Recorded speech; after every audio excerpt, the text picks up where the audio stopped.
I'm Chris. This is the evening show, and I'm your host, where we talk about Disney news and other entertainment news. So, with that, let's get on the roll. We have nobody in the chat right now, but hopefully that'll be something will be happening here pretty soon. So let's go ahead and take a look.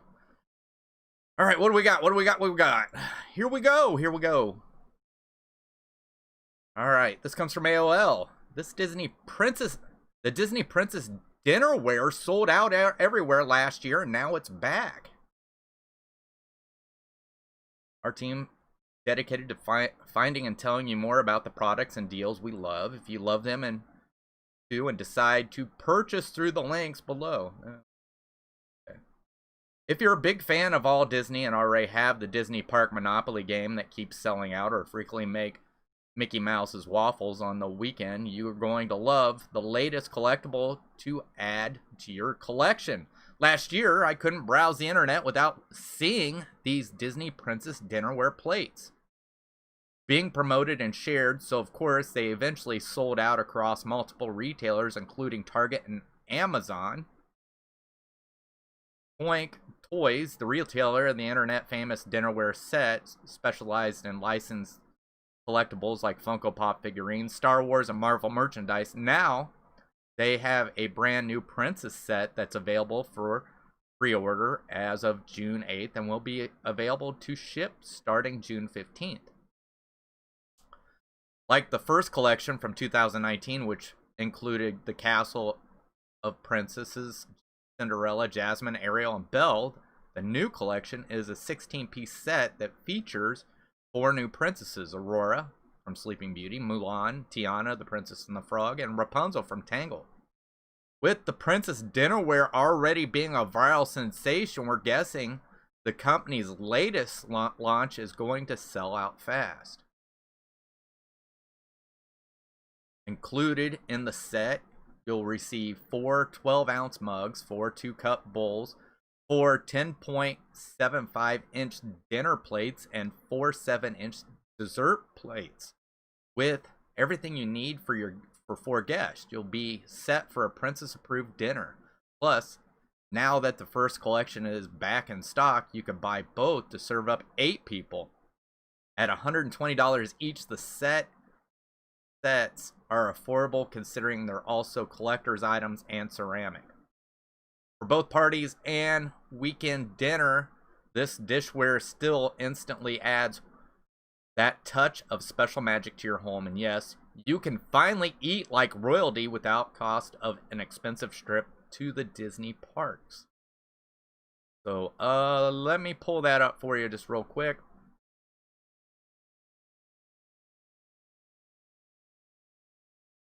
That up there. Let me pop this. And boom. There it is. So we have the collection 1, the Disney Princess dinnerware collection for $119. And as you can see, they got like Big Ben, and it looks like there's like the Aladdin set, or Jasmine. Then one must be Cinderella, one's Sleeping Beauty, and then they have collection 2, which I'm looking to see. This one's Mulan. I can tell that right off the bat. This one is Tiana. This one's Rapunzel. I'm going to say this one's Sleeping Beauty. So I'm guessing the other one's Cinderella, and I'm not sure who the other one is. I probably said it, but I'm not for sure. Knock that down there and bring my shelf back up. There we are. So you got to look at the dinnerware. It looks pretty neat. I doubt if I'll be getting it, but maybe some of you out there would be wanting to see something like that. I think it's something that looks like it'd be neat to have. It doesn't go with anything in my house, but I don't know. $119 sounds like a good, actually, for 4-piece dinnerware set with everything it offers. It sounds like a really good price. So, all right, let's go on. All right, so for you ladies who love Jason Momoa, you're gonna be upset.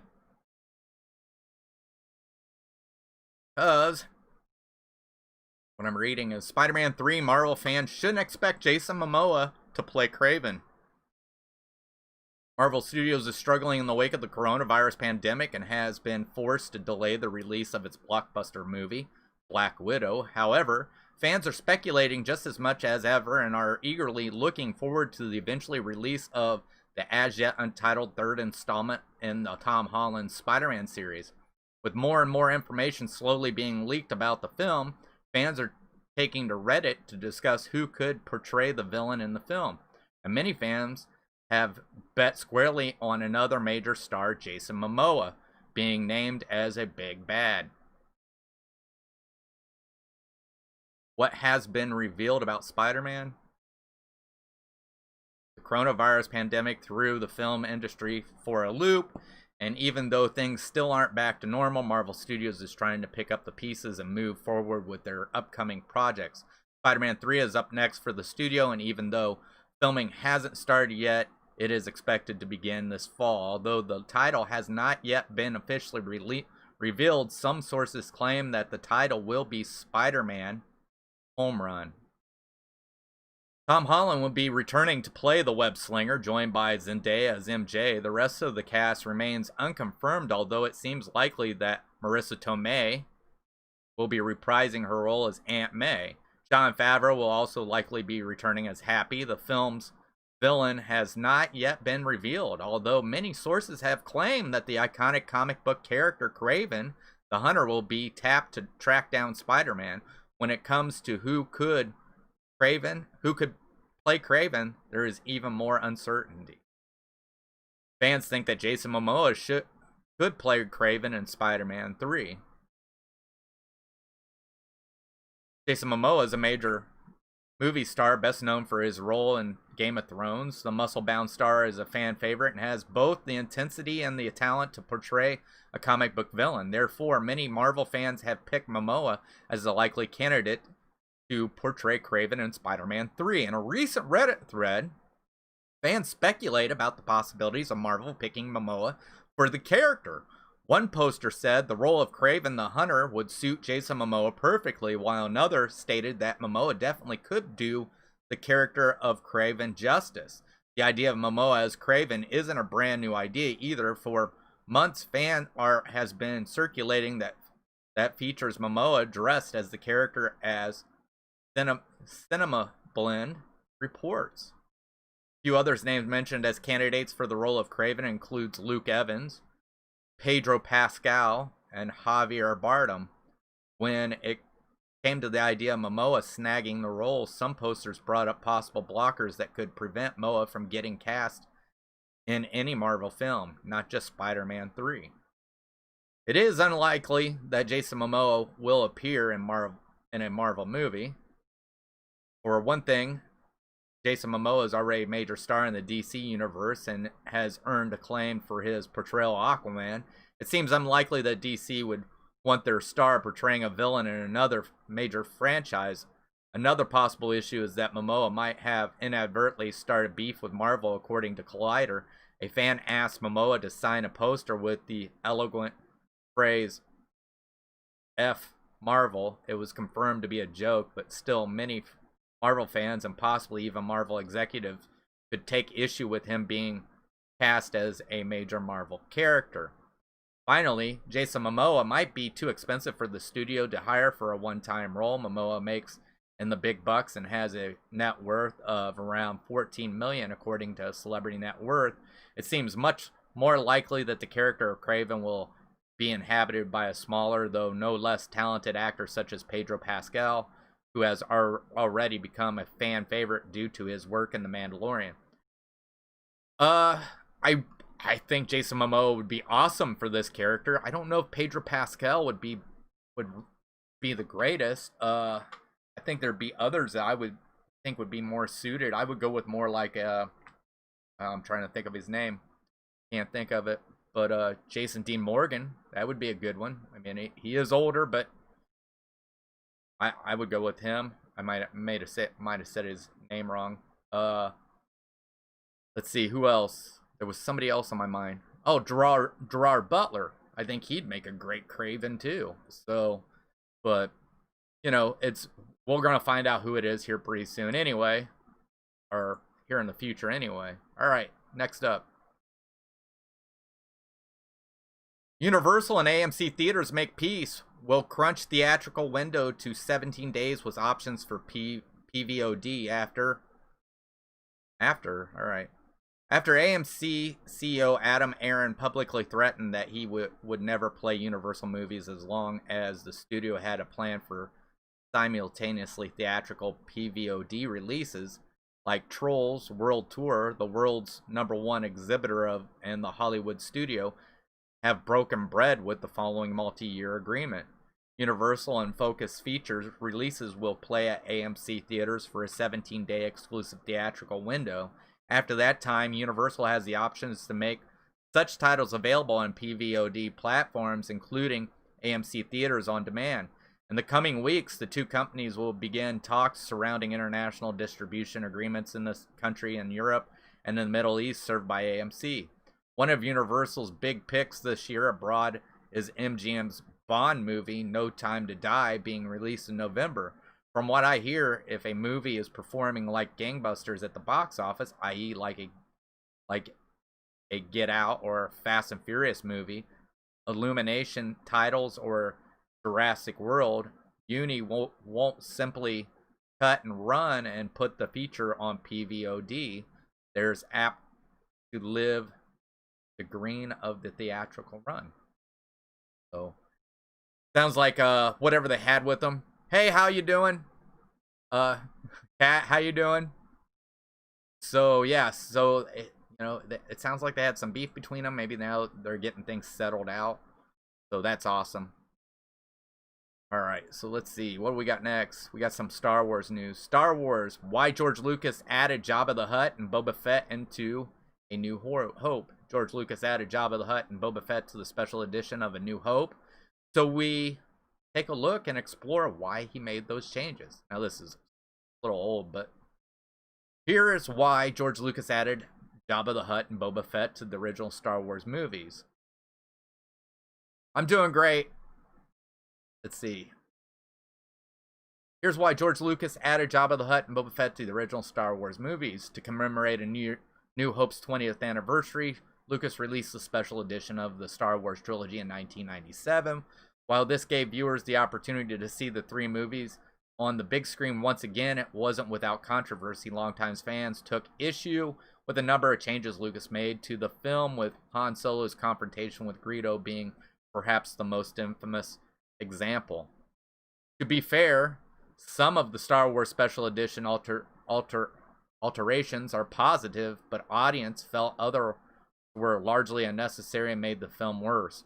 One example of such is a change is the reinsertion of the Jabba the Hutt scene in New Hope, where Han Solo, a short talk with the gangster before flying off to Alderaan. In addition to having arguably distracted CGI, the sequence also disrupts A New Hope's pacing and comes off as redundant. Much of the information relayed was in the earlier Greedo scene. Another sticking point for critics is Boba Fett's cameo, which features a fourth wall-breaking mug at the camera. It's a sequence many would cut, raising the question as to why Lucas felt the need to put it in the special edition. There are a couple of reasons why.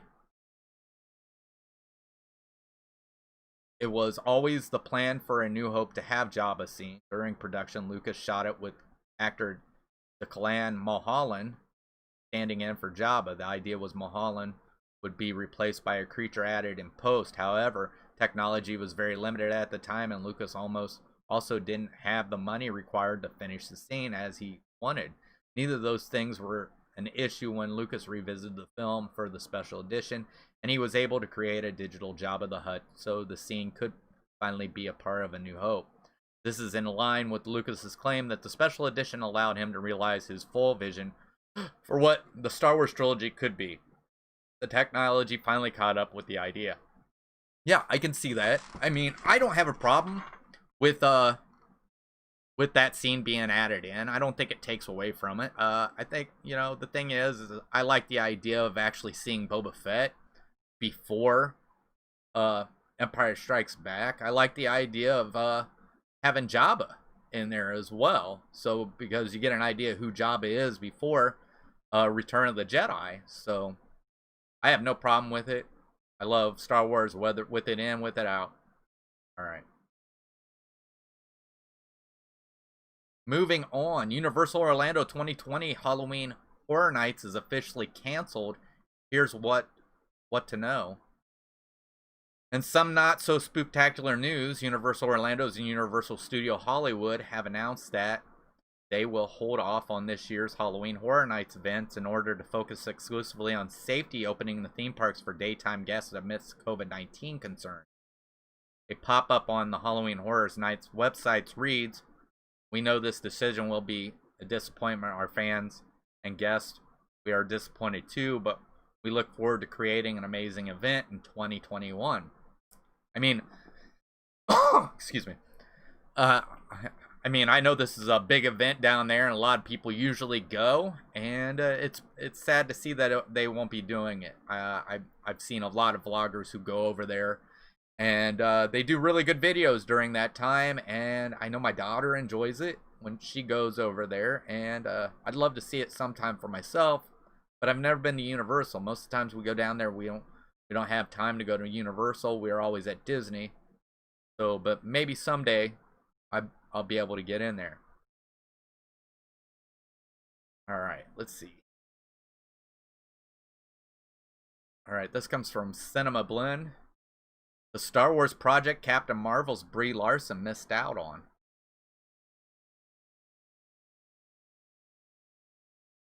Brie Larson has been a good number of notable movies, from Room to Kong, Skull Island to, of course, Captain Marvel. However, one of the big movie franchises she has yet to be a part of is Star Wars. As it happens, Brie Larson tried to get in on one Star Wars project in particular, but missed out on it. Recently, Brie Larson appeared on an episode of writers Gary Whitta YouTube show Animal Talking, as the actress is a big fan of the video game Animal Crossing. During the interview, Gary Whitta mentioned that he worked in the Star Wars universe. In response, Brie Larson said this: "Oh yeah, you wrote Rogue One, right? I auditioned for that. I didn't get it." The fact that Brie Larson's audition for Rogue One, a Star Wars story, isn't altogether surprising. She is, after all, a huge Star Wars fan and has been eager to try to get a role in the Star Wars universe. Early this month, on her own YouTube channel, Brie Larson hinted that she had auditioned for a Star Wars movie but didn't get it. She didn't say which Star Wars movie, though, so perhaps Rogue One was the only one, or she auditioned for multiple roles. It's hard to say. So, Brie Larson's a little spoken out. She speaks out a lot, and sometimes brings stuff to movies that shouldn't be. So maybe it was a good thing she didn't get a Star Wars role. I don't know, but she seems to speak out about a lot of things, and brings a lot of negative towards certain projects. All right, let's move on.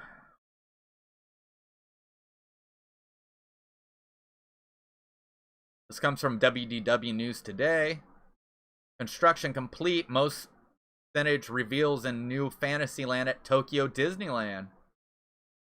The new Fantasyland project has been long awaited at Tokyo Disneyland for over 4 years now, and we were so close to seeing it in public before the COVID-19 closures started at Tokyo Disney Resort and canceled its original April 15th grand opening. Now the opening of the land is delayed until further notice, but the construction is reportedly complete, according to the Oriental Land Company. So we decided to stop over for ourselves on our latest excursion to Tokyo Disneyland. Let's take a look. Tomorrowland.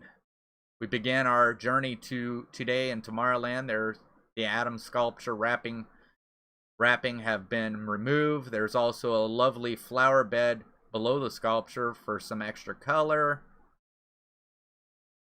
The peep over Tomorrowland end of the planner reveals that the signage for the Fantasyland Forest Theater and the Fantasyland signs itself are also out of wrapping, and the pathways are clear, complete, and ready to welcome guests. Stargazer supplies even has some shelves outside under wraps, no doubt ready to be stuffed with Baymax goods once the expansion's open. So this sounds awesome for Disneyland there in Tokyo. I hope maybe someday I can get there. I don't know if it'll ever happen, but that would be something that would be great. All right, let's see what we got next. Here we go. Pass holders may want to buy extra Disney park tickets. Annual pass holders, if you do not want to book a stay at a Disney resort hotel, Disney theme park days for the rest of the summer seem pretty scarce. No matter how many more park pass Disney provides, park days keep getting booked up incredibly fast, and blackout dates for many an annual pass holder continue to come up. But a call with Walt Disney World VI pass holder support line has confirmed that there is a way where you can get into Disney's Hollywood Studios, Disney's Animal Kingdom, or your park of choice at the Walt Disney World Resort, while also making a contribution towards the renewal of your annual pass. The answer is simple: purchase a regular single day or multi-day theme park ticket.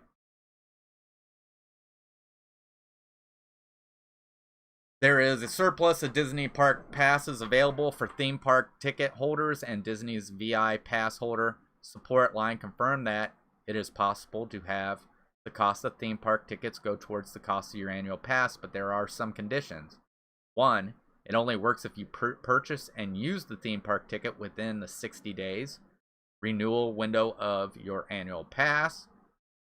2, you can purchase multi-day tickets, but you can only do this trick once. You must renew your annual pass by essentially upgrading your theme park ticket on its last day of use for that ticket's cost to count as a credit on your pass. 3, all of this must be done in person at the park on either the last day you use your ticket or the last day of your ticket's validity. The renewal process cannot be done over the phone. Here's an example of how this process can work. Let's say that the 60-day renewal window for your annual pass begins on Saturday, August 1st, 2020. According to the availability calendar on the Disney World website, pass holders have completely booked up Disney's Hollywood Studios for the month. In fact, the only park reservation readily available appears to be for Epcot. Let's also say, for the sakes of this example, that you already know that you are going to renew your annual pass. Well, on August 1st, you will be able to buy a 3-day theme park ticket for Disney's Hollywood Studio and use it to secure Disney park passes for the next 3 Saturdays. This is a feat impossible for other annual pass holders not looking to stay on property. You keep your annual pass in your pocket and use your new ticket to experience Mickey and Minnie's Runaway Railway, Rise of Resistance, and more far earlier than you'd originally expect. Then, on the last day you use your ticket, you visit a ticket window and have a cast member begin the renewal process for another year of Disney Magic. The cost of your 3 extra days of fun is already added to the fee. So this sounds like something that maybe somebody with an annual pass holder would be interested in. Unfortunately, I'm not one, but it seems like it would give you more chances to get into the park, since reservations seem to be taking up so fast. All right, let's move on. How Katherine Langford's Morgan Stark can return in the MCU. Katherine Langford almost appeared in Avengers Endgame as the older version of Tony Stark's daughter Morgan. Could Marvel still bring her back? Katherine Langford could still return to the Marvel Cinematic Universe, potentially even as Morgan Stark. Katherine Langford's star is rising. The young actress shot to fame as the star of 13 Reasons Why and has recently demonstrated her range and skill with Cursed, where she played a twisted version of the Lady of the Lake.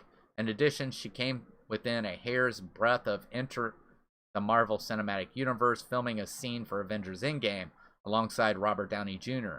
After some speculations, it was eventually revealed that she was cast as an older version of Morgan Stark, Iron Man's daughter. The scene which saw Tony Stark experience a vision of Morgan inside the Soul World after completing his own version of the snap to defeat Thanos was cut from the movie. It it was a wise decision to interrupt the narrative and test audiences found it confusing. Still, Langford was disappointed to be cut from the MCU, and she made it clear she'd love to join the franchise in an official scene, potentially reprising the role of Morgan Stark. So yeah, I mean, I think that would be really neat. Some way of bringing back a part of Tony. I mean, and having Katherine Langford come in and play his daughter and taking up the Iron Man mantle. That would I think that would be awesome. I'd love to see something like that. And I think it would a lot of people would really be interested in seeing something like that as well. So all right. More MCU news. Showbiz cheat sheet. MCU Rumors. Fans' biggest question from Avengers Endgame will finally get answered in long-awaited sequel. As the culminating of the Infinity Saga, Avengers Endgame had a lot to cover. The movie's offering satisfying endings for several key heroes and effectively set up the next few years of storytelling. But many fans believe it did a disservice to one of the original Avengers. But according to the last Marvel Cinematic Universe rumors, the MCU powers that be hope to address that in an upcoming project.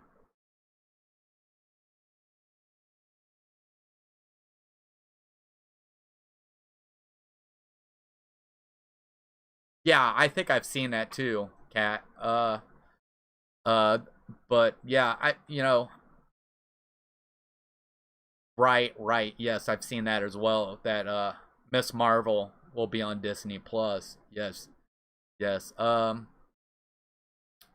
I don't know. Is it really going to be? I haven't even seen where they've talked about a Captain Marvel 2, but because I've kind of seen some of the things for Phase 4, but I don't ever remember seeing the Captain Marvel 2 movie. But I'll have to relook at it again. Fans think the epic Avengers two-parter let down one central hero. Soon after Avengers Endgame starts, audiences were shocked to see the story jump 5 years into the future, and indeed much of the movie's first hours focused on catching up with everyone and reassembling the original Avengers. But the character who most jumped out to audiences is Hulk. Last time fans saw Bruce Banner, Mark Ruffalo, in Avengers Infinity War, he was unable to transform into the Hulk at all.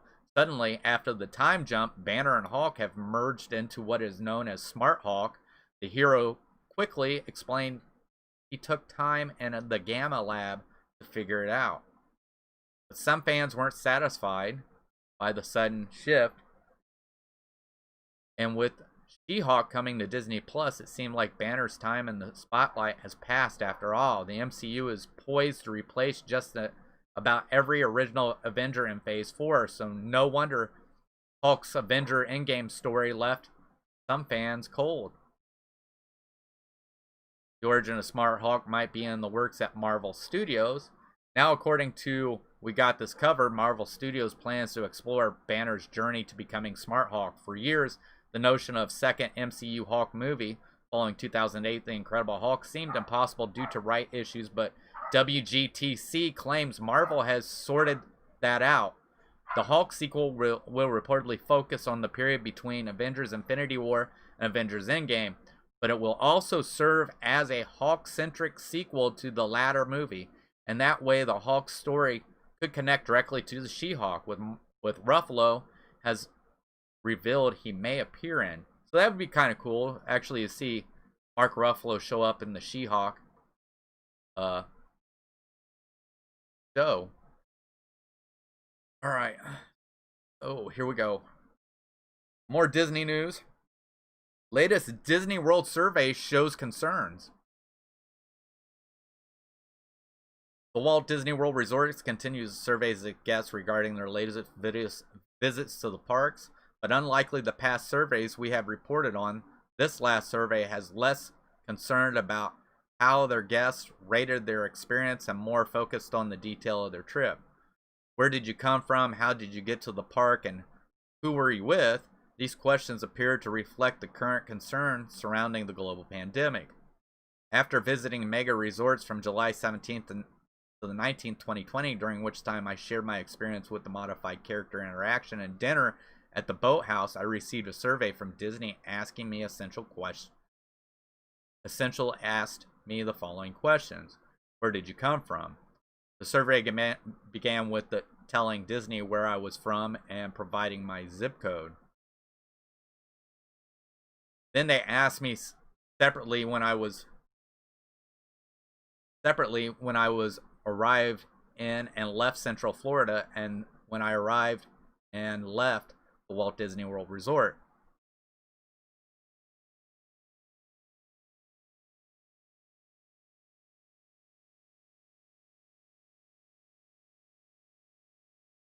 Okay. All right. These questions follows Florida and several states upholding travel restrictions on those looking to visit Walt Disney World from out of state, and raise speculation that Disney is looking to discover if guests from New York, New Jersey, and Connecticut are doing their 2-week self-isolation before attending Walt Disney World. The survey also wanted to know how I got to Disney World. Did I fly? Did I drive? Did I rent a car? Walt Disney World also wanted to know several details about my party. The first question asked if I had any grandparents in my party. Then they asked for the age of everybody in my party.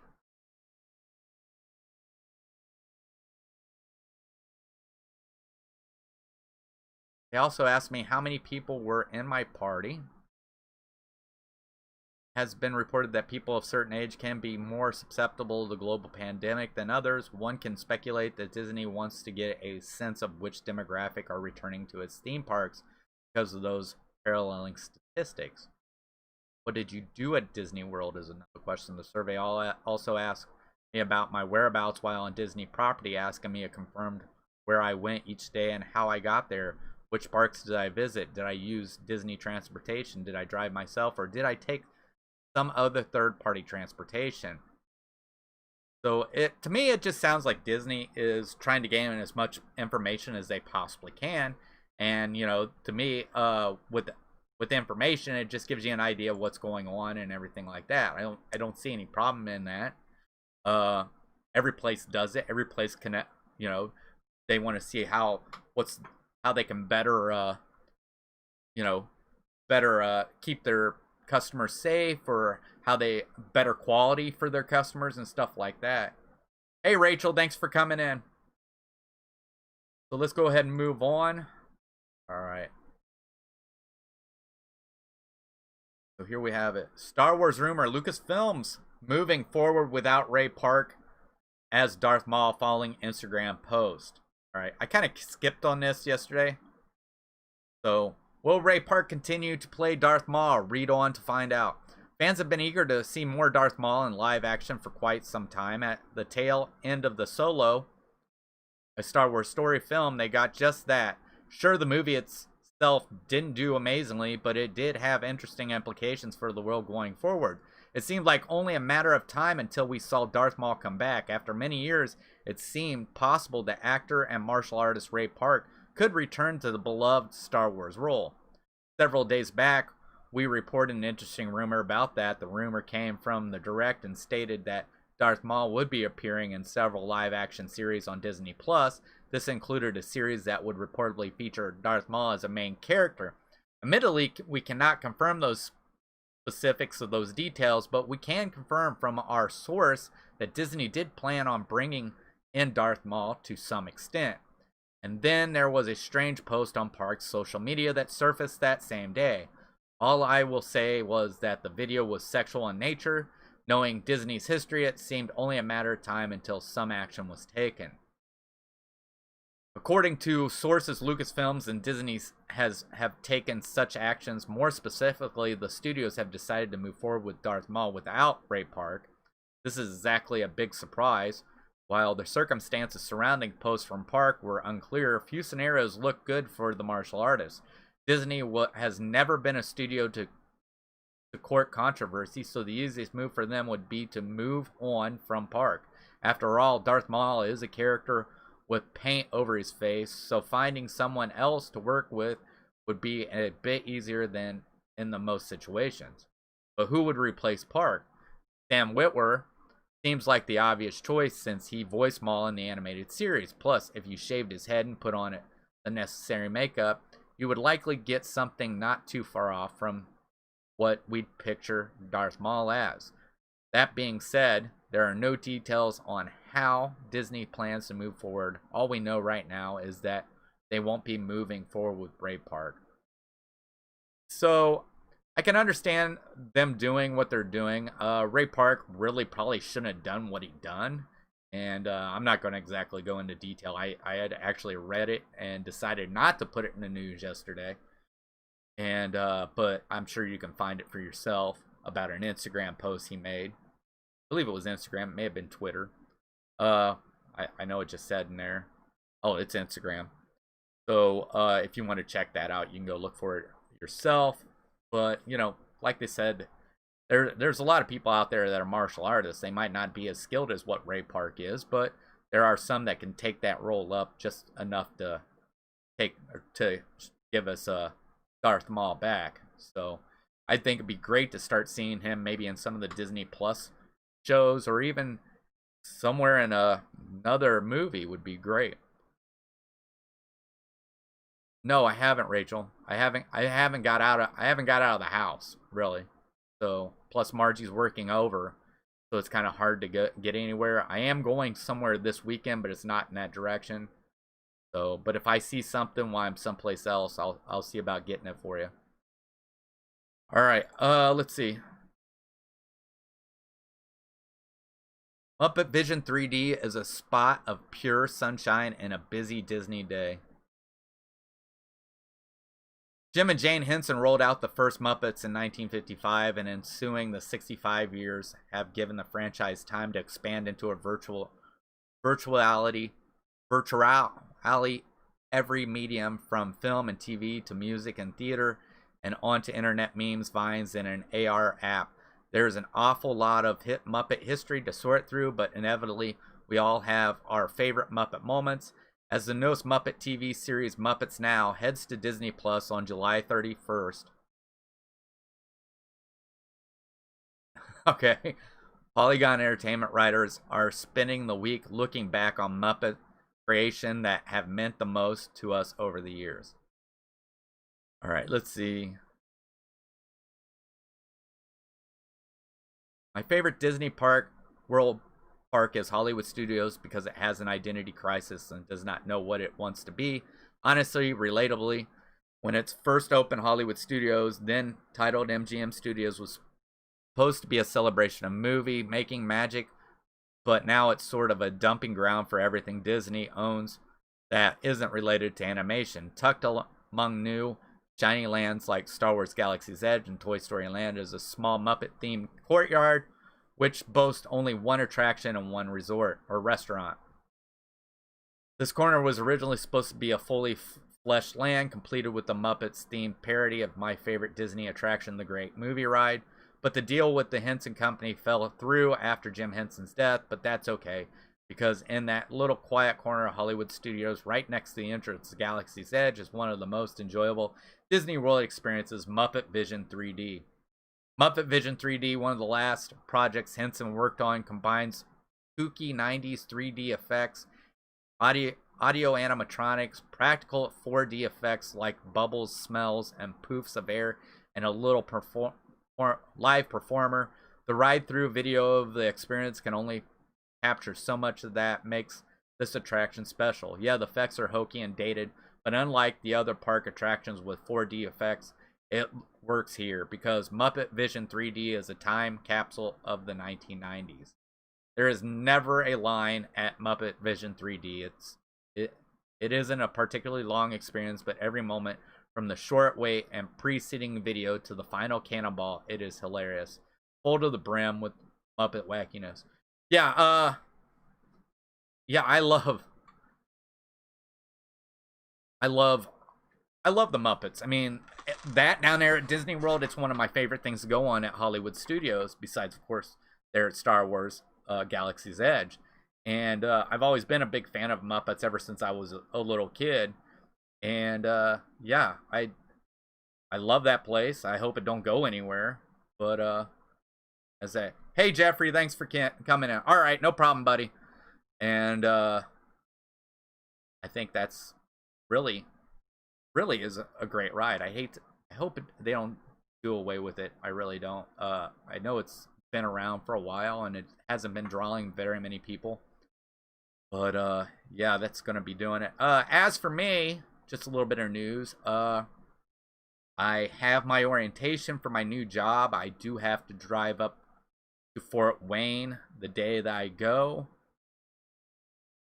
And on my way there, so I'll be starting work. I don't know how much more I'm going to be able to do once I start work because I know it's going to be a while. I'm hoping I'm back in time to do this show next Monday. Plus, I think, yeah, I'll be back for Melody Mixes for next Monday. So, I'll probably be back. It'll be close for this show next Monday, but we'll have to see. But as for that, that's going to wrap it up. I know it's quick. There really wasn't that much news today, but I will be back tomorrow at 8:15 with the evening show for more Disney news, more entertainment news. So thank you all for being in the chat. Rachel, Jeffrey, and Kat, I appreciate you. And I think we're going to wrap it up, guys. So I hope to see you tomorrow evening, and I hope you have a good evening.